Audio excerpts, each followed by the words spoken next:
বসলো পদ্মা সেতুর ৩৯তম স্প্যান। অপেক্ষা আর মাত্র ২টি স্প্যানের। ডিসেম্বরে যোগ হলেই দৃশ্যমান হবে পুরো সেতু। আমাদের সাকসেস হবে তখনই যখন আমরা ব্রিজটা ওপেন করব। স্বপ্নের কাছাকাছি নদী পাড়ের মানুষ। পদ্মা সেতু হচ্ছে অনেকদিন স্বপ্নের পদ্মা সেতু, এটা তো বিশাল আমাদের পাওয়া। দক্ষিণ অঞ্চলের উন্নয়নের সবচেয়ে বড় রূপকারের পথই হবে এই মাওয়ার ব্রিজটি। দেখছিলেন প্রধান শিরোনাম। দুপুরের সময় সঙ্গে আছি আমি গোলাম রাব্বি। এবার অন্যান্য শীর্ষ সংবাদ।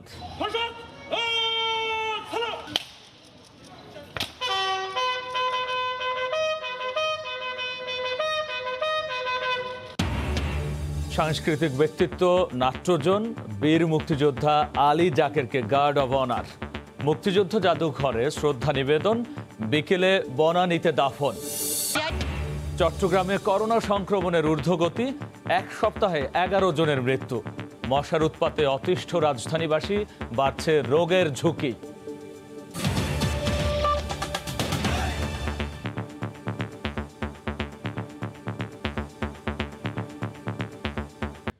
শ্রদ্ধা নিবেদনের জন্য নাট্যজন আলী জাকেরের মরদেহ নেওয়া হয়েছে তার নিজ প্রতিষ্ঠান এশিয়াটিকের কার্যালয়। এই মুহূর্তে সেখানে আছেন রিপোর্টার ওমর ফারুক। সরাসরি যুক্ত হচ্ছে তার সঙ্গে। ওমর।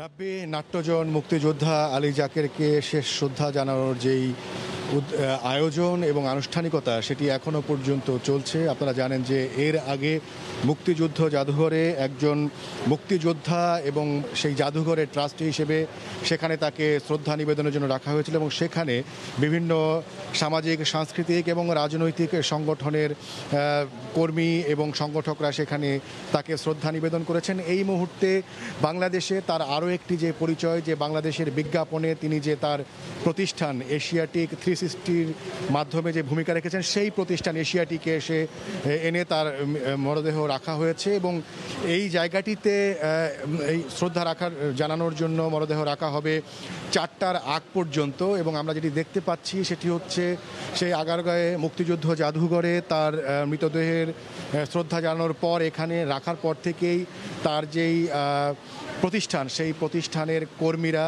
এখানে অনেকে আবেগ আপ্লুত হয়ে এখানে তাকে শ্রদ্ধা জানাচ্ছেন, অনেকেই সেখানে ফুল দিয়ে শ্রদ্ধা জানিয়েছেন।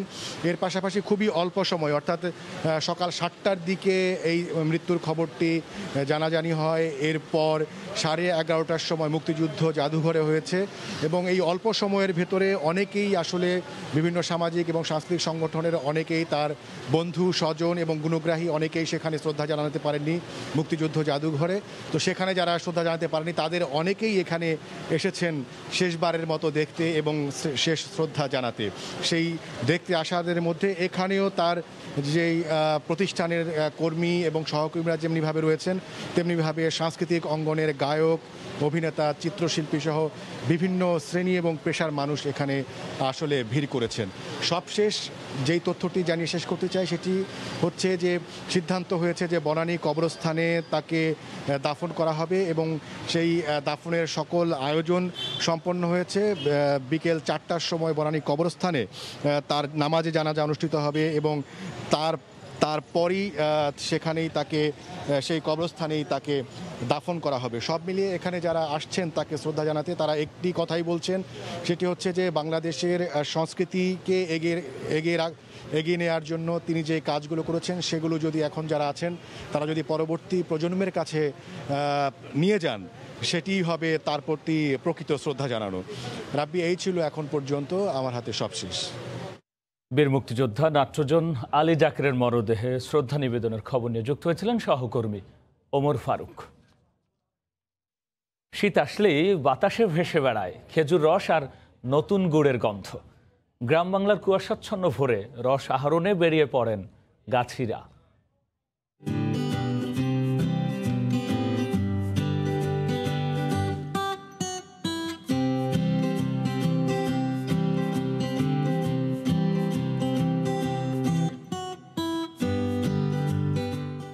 খেজুরের রস আহরণ থেকে গুড় তৈরি পর্যন্ত পুরোটা জানতে চোখ রাখুন সংবাদের শেষে। দ্রুতই এগিয়ে যাচ্ছে স্বপ্নের পদ্মা সেতু। দুপুর 12টার দিকে ৩৯তম স্প্যান বসানোর মধ্য দিয়ে এখন দৃশ্যমান প্রায় 6 কিলোমিটার সেতু। আর মাত্র 2টি স্প্যান বসলেই পুরো সেতুর জন্য অপেক্ষার শেষ হবে। সাইফুল ইসলামের ছবিতে বিস্তারিত এহসান জুয়েলের রিপোর্টে।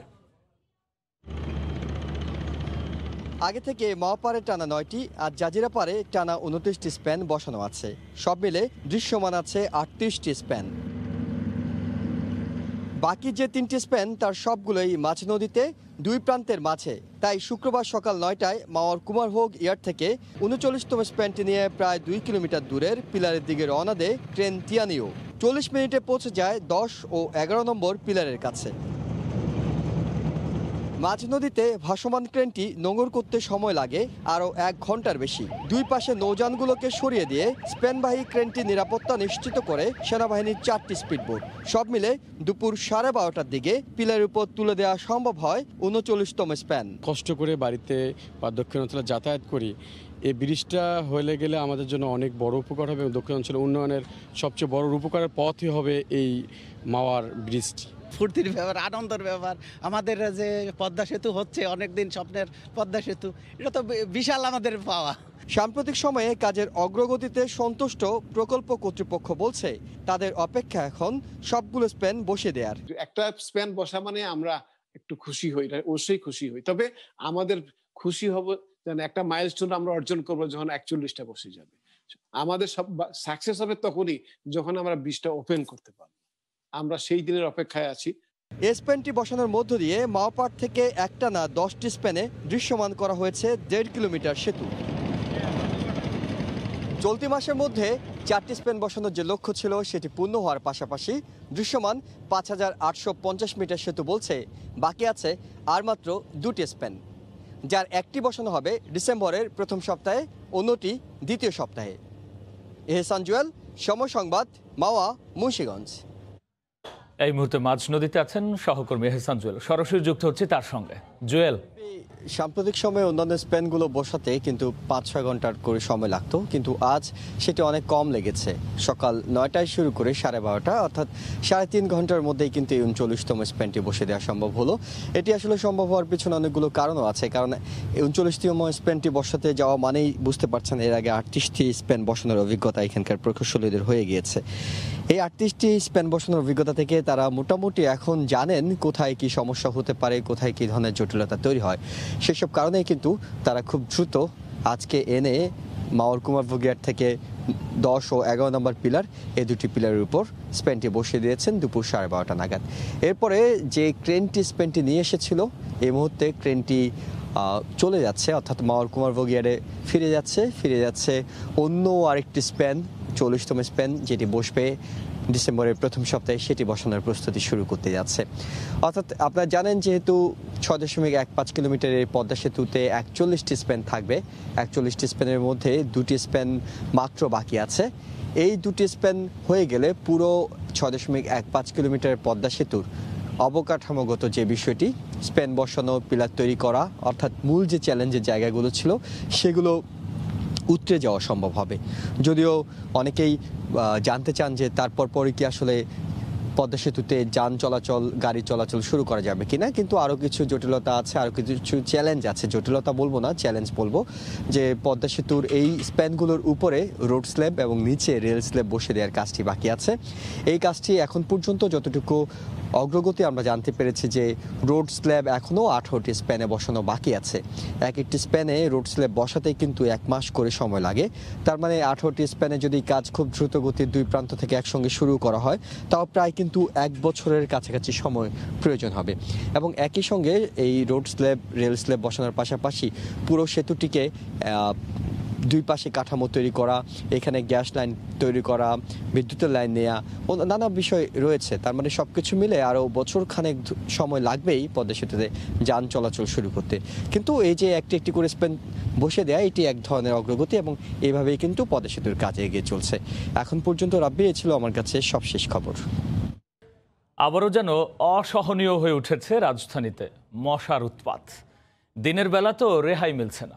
বিশেষ করে উত্তরা, এয়ারপোর্ট, আগারগাঁও, ধানমন্ডি কিংবা পুরান ঢাকায় বাড়ছে কিউলেক্সের প্রাদুর্ভাব। অপরিকল্পিত মশক নিধনকে এজন্য দায়ী করছেন কীট তত্ত্ববিদরা। তবে ব্যবস্থার আশ্বাস দিলেও নগর কর্তৃপক্ষ বলছেন এই সময়ে কিছুটা বাড়ে কিউলেক্স। রাশেদ লিমনের রিপোর্ট। এ যেন মশার রাজ্য, মশার রাজ। রাতের আধার তো দূরের কথা, দিনের বেলাতেই মশারি ছাড়া টিকে থাকা দেয়। রাজধানীর আগারগাঁও এলাকায় এখন রাজত্বটা কিউলেক্সের। নগর জুড়ে যেন হঠাৎই আবারও জেঁকে বসেছে মশা। প্রচুর মশা, মশার জ্বালানে বসে থাকা যায় না। মশার জন্য তো আমরা ঢাকা থাকাই দেয়, মনে পলাইতে মশার লেগা। প্রচুর মশায় যে কামড়ায়, তো মশার কামড়ে থাকুন যায় না। বিশেষ করে যেসব এলাকায় খাল কিংবা নর্দমা, সেখানে এর প্রাদুর্ভাব আরও মারাত্মক। সকালে লার্ভিসাইড আর বিকেলে ফগারের ধোঁয়াও রুখতে পারছে না মশা। মশার ওষুধ দেয়, এবার রায় একটু দেয়, গ্যারান নাই, বাস নাই। ঘুমে দেওয়ার পরেও যেরকম মশা সেরকমই থাকে। কীটতত্ত্ববিদরা বলছেন, অবৈজ্ঞানিক পদ্ধতিতে ওষুধ ছেটানোয় ঠেকানো যাচ্ছে না কিউলেক্সের বিস্তার। বিজ্ঞান ভিত্তিকভাবে প্রতি সপ্তাহে অ্যাডাল্টিসাইড এবং লার্ভিসাইড 2 ধরনের কীটনাশক এবং ডুবানালা পরিষ্কার পরিচ্ছন্ন রাখলে এবং বিটিআই ব্যাকটেরিয়া জাতীয় কোনো উপাদান ব্যবহার করা যায়, তাহলেই সহজেই এই কিউলেক্স মশাকে নিয়ন্ত্রণ করা সম্ভব হবে। সিটি কর্পোরেশন বলছে, বছরের এই সময়টা কিউলেক্স বাড়ার মৌসুম, তবে নিয়মিত অভিযান চলছে। আমাদের বর্জ্য ব্যবস্থাপনা বিভাগ, আমাদের ইঞ্জিনিয়ারিং বিভাগ আমাদের সাথে একই সাথেই কাজ করে যাচ্ছে। লার্ভিসাইড, অ্যাডাল্টিসাইড প্রোগ্রাম এগুলো আমরা চালু রেখেছি। এই কিউলেক্স মশা অবশ্যই আমরা আশা করছি যে আমাদের যে সহনীয় মাত্রার ভেতরে অবশ্যই আমরা রাখতে পারবো।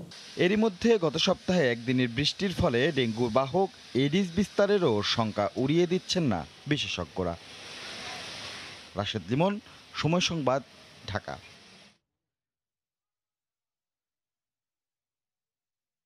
এদিকে চট্টগ্রামে গত 10 দিনে করোনা আক্রান্ত হয়ে ও উপসর্গ নিয়ে মারা গেছে 11 জন। সেই সাথে 1100 মানুষ নতুনভাবে আক্রান্ত হয়েছেন, যার মধ্যে যুবকদের আক্রান্তের হার সবচেয়ে বেশি। সিভিল সার্জন বলছেন, সচেতনতা ছাড়া কোনোভাবেই করোনা প্রতিরোধ সম্ভব নয়। বিস্তারিত জানাচ্ছেন পার্থপ্রতিম বিশ্বাস। শীত যত বাড়ছে ততই লাফিয়ে লাফিয়ে বাড়ছে করোনা আক্রান্ত রোগীর সংখ্যা। আর প্রতিদিনই জ্বর, সর্দি ও কাশি নিয়ে করোনা পরীক্ষা করাতে ভিড় করছেন রোগীরা। বর্তমানে সবচেয়ে বেশি আক্রান্ত হচ্ছে 31 থেকে 40 বছর বয়সীরা, আর 21 থেকে 30 বছর বয়সী তরুণদের আক্রান্তের হার 21%। গত 10 দিনে 1100 মানুষ আক্রান্ত হয়েছেন করোনায়। আক্রান্তের হার বাড়ায় আতঙ্কে পরীক্ষা করতে আসা সাধারণ মানুষ ও প্রবাসীরা। সবাই তো আতঙ্কে আছে। এখন আমরা চিন্তা করতেছি যদি আমারতে লকডাউন দিয়ে দেয় তাহলে আমরা যাওয়াটা অনেক কঠিন হয়ে যাবে। আতঙ্কে অবশ্যই জিনিসটা মনে করেন, যেখানে সবাই একজনের সাথে একজন 3 ফিট দূরত্বে বজায় রাখতে বলছে, কিন্তু আমরা তো পারতেছি না। অবস্থা তো ভাই অনেক যেমন নাকি আমরা আজকে 3 দিন ধরে আসতেছি, হয়রানি। একবার বলতেছে এখানে আসা, এখানে আসছি, এখান থেকে বলতেছে আবার ওখানে।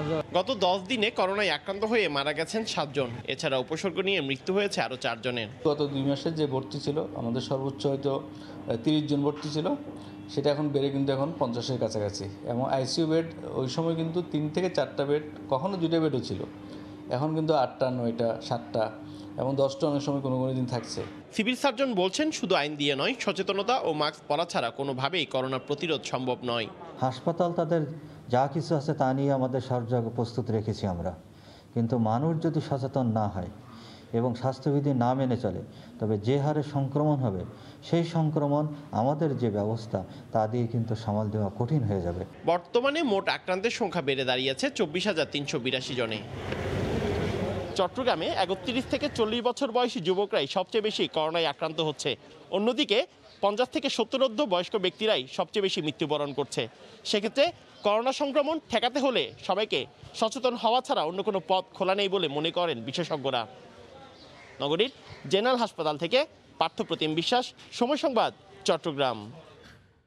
এদিকে মহামারীর মধ্যে অনুষ্ঠিত হচ্ছে ইনস্টিটিউট অব ব্যাংকার্সের পদোন্নতির পরীক্ষা।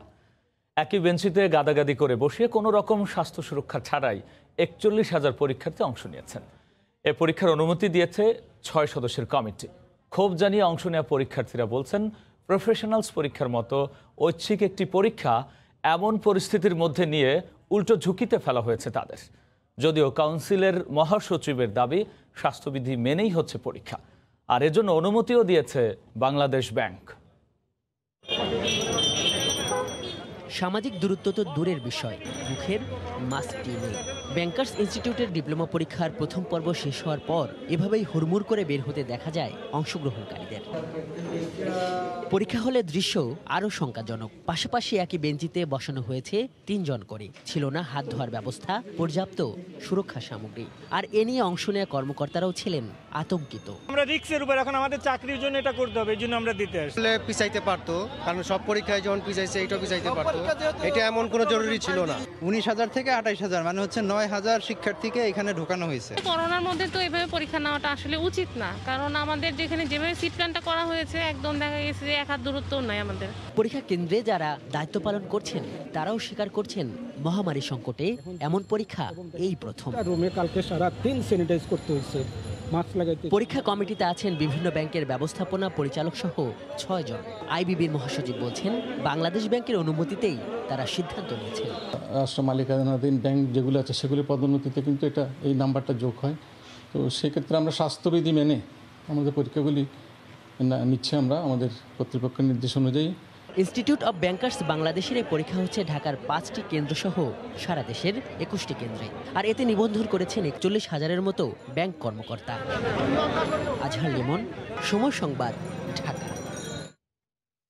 শীত বাড়ার সাথে সাথে সৈকতের শহর কক্সবাজারে বাড়ছে পর্যটকের চাপ।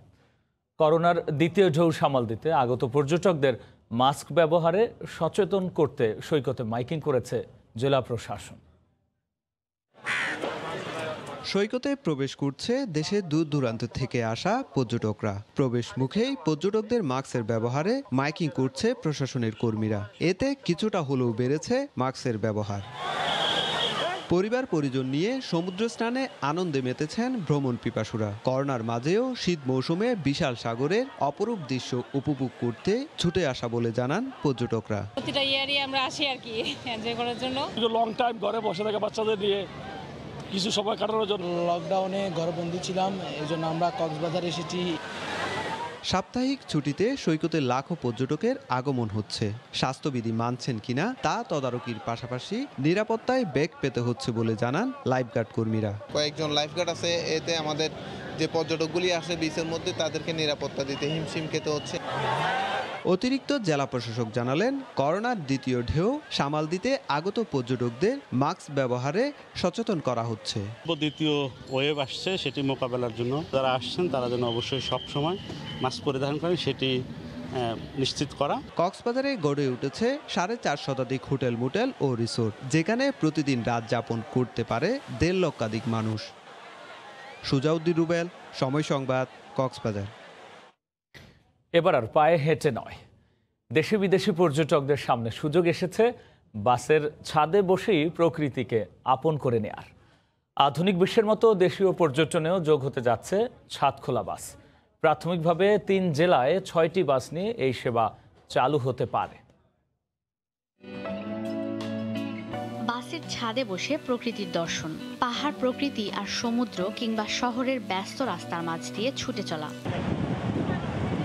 এবার পর্যটক আর প্রকৃতির বন্ধন আরো আকর্ষণীয় করে তুলতে দেশে চালু হতে যাচ্ছে ছাদখোলা বাস। এখন অপেক্ষা পরিকল্পনা মন্ত্রণালয়ের অনুমোদনের। যা পাওয়া গেলেই সিলেট, কক্সবাজার আর চট্টগ্রামে একসঙ্গে দেখা যাবে 6টি ছাদখোলা বাস। আমাদের মন্ত্রণালয়ের মাননীয় প্রতিমন্ত্রী মহোদয়ের নির্দেশে আমরা প্রাথমিকভাবে কিছু ছাদখোলা বাস এনে সেগুলো পর্যটকদের জন্য আমরা চালু করতে চাই।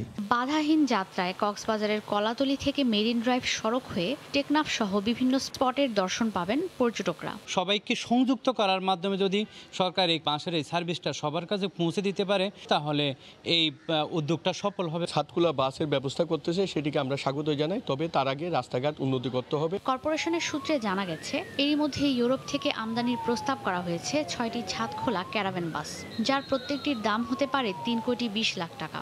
আসন থাকবে 40 থেকে 45টি। বাসে থাকবে ওয়াইফাই সংযোগ আর ভ্রমণ গাইডও। ঈশিতা ব্রহ্ম, সময় সংবাদ, ঢাকা। দেশের বাইরের খবর। প্রায় 8 মাস বন্ধ থাকার পর শুধুমাত্র পর্যটক ভিসা ছাড়া প্রায় সব ধরনের ভিসা দিতে শুরু করেছে ভারত সরকার। তাই আবারও কলকাতার মেডিকেল পল্লী হিসেবে পরিচিত মুকুন্দপুরের বেসরকারি হাসপাতালগুলোতে বাড়তে শুরু করেছে বাংলাদেশি রোগীদের ভিড়। আর এতে সংশ্লিষ্ট খাতে পেশাজীবী মানুষের জীবনে স্বস্তি ফিরতে শুরু করেছে। সুব্রত আচার্যের রিপোর্ট। কলকাতার মেডিকেল পল্লী বলে পরিচিত শহরের বাইপাস লাগোয়া মুকুন্দপুর এলাকায় বছর জুড়েই দেখা মিলত বাংলাদেশি রোগী সহ বিদেশি রোগীদের। কিন্তু এবছর করোনার কারণে লকডাউনের কবলে পড়ে ব্যবসায় হিমশিম খাচ্ছিল হাসপাতালগুলো। তবে গত কয়েকদিন ধরে আবারও বাড়তে শুরু করেছে বাংলাদেশি রোগীদের উপস্থিতি। আসতে পারছিল না, বাইরের মন্দ ছিল তখন আমাদের, এখন আবার এসছে, আবার ভালো।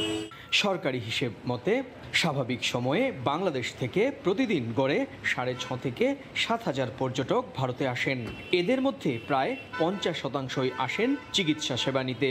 আমি তো চারবার আইছিলাম এই জায়গায়। স্বল্প খরচে পরিষেবাটা দেওয়া হয় অন্যান্য দেশের তুলনায়, সেই ক্ষেত্রে তারা লাভবান হবেন। গেল অক্টোবরে শর্ত সাপেক্ষে পর্যটন ভিসা ছাড়া মেডিকেল সহ আবারও সব ধরনের ভিসা দিতে শুরু করে ভারত সরকার। সুব্রত আচার্য, সময় সংবাদ, পশ্চিমবঙ্গ, ভারত। শীত এলেই যেন বাতাসে ভেসে বেড়ায় খেজুরের রস আর গুড়ের ঘ্রাণ। তাই মৌসুমের শুরুতেই খেজুরের রস আহরণ থেকে গুড় তৈরি পর্যন্ত পুরোটা সময় ব্যস্ততা বাড়ে রাজশাহী অঞ্চলের গাছিদের। ভোরে কুয়াশা ভেদ করে পূর্ব দিগন্তে সূর্যের আভা আর ঘাসের ডগায় মুক্তার মতো জলজলে শিশির বিন্দু জানান দিচ্ছে শীতের আগমনী বার্তা। আবহমান গ্রাম বাংলায় শীতের সকালে সূর্য মিটমিট করে আলো ছড়ানোর আগেই খেজুরের রস আহরণে বেরিয়ে পড়েন গাছিরা। হাড়িতে সংগৃহীত রস নিয়ে ছোটেন চুলার কাছে। টিনের বড় পাত্রে রস ঢেলে জাল দিয়ে শুরু হয় গুড় তৈরির প্রক্রিয়া। আস্তে আস্তে রস শুকিয়ে রূপ নেয় লাল গুড়ে। রস জাল করে গুড় তৈরি হতে সময় লাগে 3 থেকে 3.5 ঘন্টা। এরপর তা তোলা হয় স্থানীয় বাজারে। সেখানে বিক্রি করে যে আয় উপার্জন হয় তা দিয়েই চলে তাদের জীবন জীবিকা। শীতের শুরুতে পাটালি ও লালি এ 2 ধরনের গুড় তৈরি করা হয়। গুড়ের রং আকর্ষণীয় ও সুস্বাদু করতে হাইড্রোস, ফিটকিরি এমনকি চিনি ব্যবহার করছে অনেক গাছি। প্রতি কেজি গুড় বাজারে পাইকারি বিক্রি হচ্ছে 85 থেকে 90 টাকায়। লালি গুড়টা ভেজাল কম হয়, ওটা হচ্ছে একবারে খাঁটি ফ্রেশ গুড় হয়, আর ওটার প্রাইস একটু বেশি হবে। আড়তদার ও ব্যবসায়ীরা জানান, স্থানীয় হাট বাজারে তোলার পর সুস্বাদু এই গুড় চলে যাচ্ছে রাজধানী ঢাকা সহ দেশের বিভিন্ন প্রান্তে। গুড়ের কোয়ালিটি ভালো বলে চাহিদা অনেকখানি বেশি। এখানে কিনে আমরা সারা বাংলাদেশ বিভিন্ন জনা বিভিন্ন মুকামে দিই। জেলা কৃষি সম্প্রসারণ অধিদপ্তর জানায়, জেলায় খেজুর গাছের সংখ্যা প্রায় 8 লাখ। এসব গাছ থেকে শীত মৌসুমে প্রায় 60 কোটি টাকার 8,000 মেট্রিক টন গুড় উৎপাদন হয়। সাইফুর রহমান রকি, সময় সংবাদ, রাজশাহী। এ পর্যায়ে শীর্ষ সংবাদ জানিয়ে দিচ্ছি আরও একবার। বসলো পদ্মা সেতুর 39তম স্প্যান। অপেক্ষা আর মাত্র 2টি স্প্যানের। ডিসেম্বরে যোগ হলেই দৃশ্যমান হবে পুরো সেতু। সাংস্কৃতিক ব্যক্তিত্ব নাট্যজন বীর মুক্তিযোদ্ধা আলী জাকেরকে গার্ড অব অনার। মুক্তিযুদ্ধ জাদুঘরে শ্রদ্ধা নিবেদন, বিকেলে বনানীতে দাফন। আর্জেন্টিনার বেলা ভিস্তায় কড়া নিরাপত্তায় বাবা মার পাশে সমাহিত ম্যারাডোনা। উপস্থিত ছিলেন পরিবারের সদস্যরা। শেষ বিদায়ে সড়কের দুপাশে ভক্তদের ভিড়। এই ছিল দুপুরের সময়। সঙ্গে থাকুন সময়।